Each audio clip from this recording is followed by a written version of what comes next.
ভালোবাসা তো এরকমই দরকার, যেখানে আজকালকার ভালোবাসা 10 দিন টিকে না এবং মারামারি কাটাকাটি, সেখানে এই ভালোবাসা 93 বছর ধরে চলছে। এবং বন্ধুরা তার স্ত্রীকে মঙ্গলসূত্র কিনে দেওয়ার জন্য কিন্তু একটা জুয়েলারি দোকানে চলে যায়, যেই জুয়েলারি দোকানটার নাম হচ্ছে গোপিকা জুয়েলারি। তার স্ত্রীর একটাই স্বপ্ন ছিল এবং একটাই ইচ্ছা ছিল যে মঙ্গলসূত্র সোনার পড়বে, আর এই ইচ্ছার জাগার জন্য কিন্তু তিনি প্রায় 1 বছর থেকে টাকা জমায়। আর যেখানে টাকা মাত্র হয়েছিল 1100 কোটি টাকা। তিনি নিজেও স্বপ্নে ভাবতে পারেনি যে মঙ্গলসূত্র অর্থাৎ সোনার দাম কিন্তু লাখ টাকা পৌঁছে গেছে। কিন্তু এই 1100 কোটি টাকা দিয়ে কিন্তু গোপিকা জুয়েলারি চলে আসে এবং সেখানে কিন্তু মঙ্গলসূত্র দেখায়, এবং যখনই মঙ্গলসূত্র বের করে তখনই কিন্তু তাকে জমানো টাকাটা বের করে দেয় দোকানদারকে। কিন্তু তাদের ভালোবাসা দিয়ে দোকানদারের মালিক ইমোশনাল হয়ে যায় এবং তাদের ভালোবাসাকে কিন্তু সম্বর্ধনা দেওয়ার জন্য কিন্তু মাত্র 20 টাকা কিন্তু এই জুয়েলারিটি বা অর্থাৎ মঙ্গলসূত্রটি দিয়ে দেয়। এবং এই ভিডিওটা কিন্তু ইন্টারনেটে যখনই পোস্ট করা হয় তখনই কিন্তু রাতারাতি ভাইরাল হয়ে যায় এবং তাদের জুটি।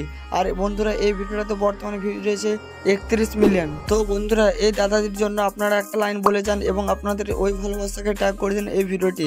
তো অবশ্যই আপনারা এরকম নিত্য নতুন হেল্পফুল ভিডিও পাওয়ার জন্য চ্যানেলটিকে সাবস্ক্রাইব করবেন। আজকের ভিডিওটা এই পর্যন্ত, ভালো থাকবেন, সুস্থ থাকবেন, টেক কেয়ার।